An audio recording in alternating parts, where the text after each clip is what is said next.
అందరికీ నమస్కారం. ఈరోజు శ్రీరామ భక్తులందరికీ శుభవార్త. ఇంకొందరికి మన రాముణ్ణి మనల్ని ద్వేషించే వారికి కఠోర వార్త. అదేమిటంటే మరి జడ శ్రావణ్ కుమార్ అనే ఒక మాజీ మ్యాజిస్ట్రేట్ లాయర్గా అవతారం ఎత్తిన తర్వాత చాలా దిక్కుమాలిన కేసులు వేస్తున్నాడు. మనల్ని అయితే పీడించు తింటున్నాడు. సరే, ఈరోజు ఆయన వేసిన ఒక పిల్ ఈ నెల 15వ తారీఖు ఆయన ఒక రిట్ వేయటం జరిగింది. ఆ రోజు నేను కూడా నా ఆర్గ్యుమెంట్స్ కూడా వినిపించడం జరిగింది. ఆయన ఎన్ని అబద్ధాలు చెప్పినా కోర్టులో ఎటువంటి స్టే గ్రాంట్ చేయలేదు. సరే, తర్వాత బయటకు వచ్చి స్టే వచ్చింది అని చెప్పి చాలా వ్యర్థ ప్రలాపనలో చాలా ఎక్కువగా ఆయన పేలటం జరిగింది. సరే, నేను ఆర్డర్ కాపీసు, ఆ వీడియోసు, ఆ కోర్ట్ ప్రొసీడింగ్ వీడియోస్ అన్నీ పెట్టి చాలామందికి అది తెలియజేయటం జరిగింది. ఆ తర్వాత ఇదిగో ఒక పిల్లితో ఇంకొక పేరు, మరొక క్రిస్టియన్ వనిత పేరుతో మరొక పిల్లు వేయటం జరిగింది. ఆ పిల్లి ఇవాళ హైకోర్టు ప్రధాన న్యాయమూర్తి మొన్ననే ఛార్జ్ తీసుకున్న శ్రీమతి గిల్ గారి కోర్టుకి వచ్చింది. చాలా స్పష్టంగా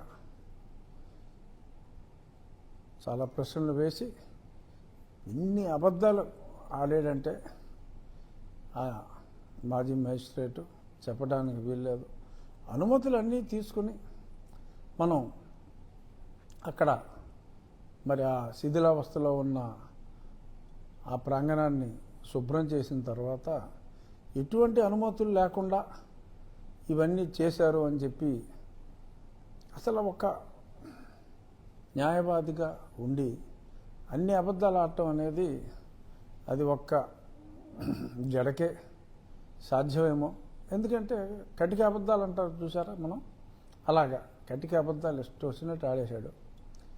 ఏదేమైనా అది అతని సంస్కారం. నువ్వు ఆల్రెడీ ఒక రిట్ వేయటం జరిగింది, మళ్ళీ ఇది అనుమతి ఇవ్వటం అనేది సాధ్యం కాదు. అందుచేత డిస్మిస్ అని పేర్కోవటం జరిగింది.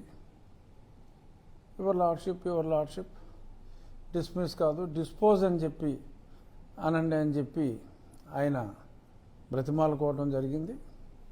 బహుశా మరి డిస్మిస్ అంటారా, డిస్పోజ్ అంటారా, ఏదైనా ఒకటే.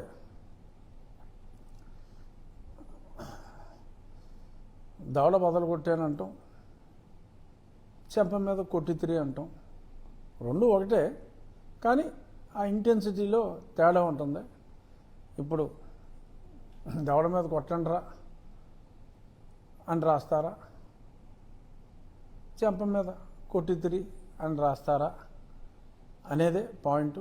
ఏదేమైనా కుక్క కాటుకి చెప్పు దెబ్బ మాదిరిగా మరి ఈరోజు జడా శ్రావణ్ గారికి ఆ పిటిషన్ జయంతి అని ఒక క్రిస్టియన్ వనిత, ఆఫ్కోర్స్ సర్టిఫికెట్ ఏమో మరి ఎస్సీ అనే ఉండుండొచ్చు, బట్ వారి మామగారు వారి అత్తగారు వారి సమాధుల్లో నిద్రించి ఉన్నారు. వారు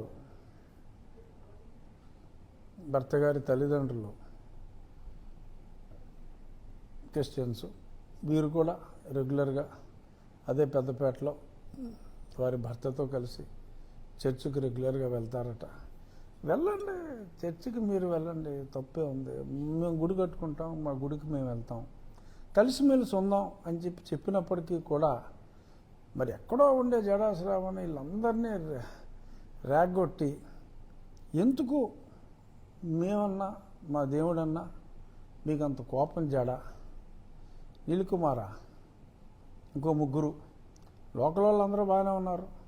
ఎవరో ఒకరిద్దరిని రెచ్చగొట్టడం, ఎందుకంటే లోకల్ వాళ్ళ పేరు మీద వేయాలి కాబట్టి ఖర్చులన్నీ మేము చూసుకుంటాం అని చెప్పి వీళ్ళని రెచ్చగొట్టి ఈ పిల్స్ వేయటం ఇరుట్లు వేయటం ఇలా చేస్తున్నారు. మరి నీల్ కుమార్లు ఇంకా శాంతించలేదు. ఏవో చేస్తారు. ఏం చేసినప్పటికీ మన దేశంలో, మన భారతదేశంలో, మన శ్రీరాముడు నడయాడిన ఈ భూమిలో, సరే మనం సెక్యులరిజం పాటిస్తున్నాం, మంచిది. కానీ ఇజ్రాయెల్ దేవుణ్ణి, వారి భక్తుల్ని అనుమతి తీసుకొని మనం మన దేవుడి ఆలయాన్ని నిర్మించుకోవాలి అని వారు అనుకోవటం ఎక్కడ చరిత్రలో ఒకరోజు నంది బొమ్మగా వచ్చి నిమజ్జనం కాబడే గొంతెనమ్మ అనే కాన్సెప్ట్ని గొంతెనమ్మ టెంపుల్ అని చెప్పి నోటికొచ్చినట్టు ఈ అన్యమతస్థుడు మాట్లాడేయటం ఇతర మతస్థులతో. మరి ఒకసారి క్రిస్టియానిటీ తీసుకున్న తర్వాత పోనీ గొంతెనమ్మ కాన్సెప్ట్ కూడా ఉండదు. ఎందుకంటే అసలు విగ్రహారాధనే క్రైస్తవ మతానికి వ్యతిరేకం. మరి నో ఐడిల్ వర్షిప్ అనే క్రైస్తవంలోకి వెళ్ళి, నో కులం అనే క్రైస్తవంలోకి వెళ్ళి, మేము గొంతెనమ్మ గుడి కావాలో లేదంటే రాముడి గుడి వద్దో ఇటువంటి నినాదాలు చేస్తూ మరి ఈ రకంగా దేవాలయం పునర్నిర్మాణం, ఎప్పటి నుంచో అక్కడ దేవాలయం ఉంది, అయ్యేమీ చెప్పకుండా ఏదో రచ్చబండ used to be there madam అని ఏదో రకరకాలుగా మాట్లాడి మాయ మాటలు చెప్పే ప్రయత్నాలు. సరే ఇంకెన్నాళ్ళు చేస్తారు? ఎన్నాళ్ళు చేసిన జడ పంజరదమ్మ. మేమందరం ఉన్నాం, కోట్లాది రామభక్తులు ఉన్నాం. కోట్లాది దేశంలో కోట్లాది రామభక్తులు ఉన్నాం అన్న పదాన్ని మరల మరల మరల మరల అండర్లైన్ చేసి చెప్తూ ఎప్పటికైనా ఒకరోజు ఆలస్యమైన విజయం శ్రీరాముని భక్తులకే ఉంటుంది. ఈ శ్రీరాముడు నడయాడిన ఈ నేలలో మా రామాలయం నిర్మించుకోవటానికి అన్యమతస్థులు ఇబ్బందులు క్రియేట్ చేసినప్పటికీ కూడా ఎటువంటి అడ్డంకులు రావు.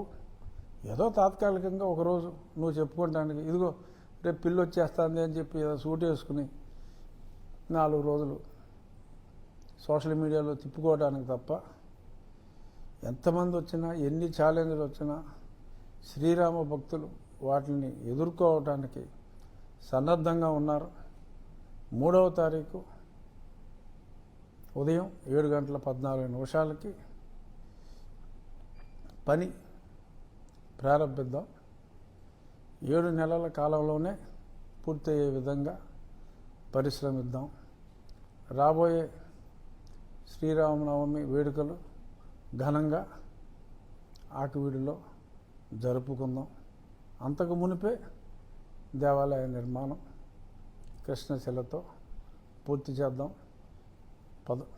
3వ తారీఖు ఉదయం వీలు చూసుకొని రాగలిగిన వాళ్ళు రావాలి అని చెప్పి మనస్ఫూర్తిగా కోరుకుంటున్నాను.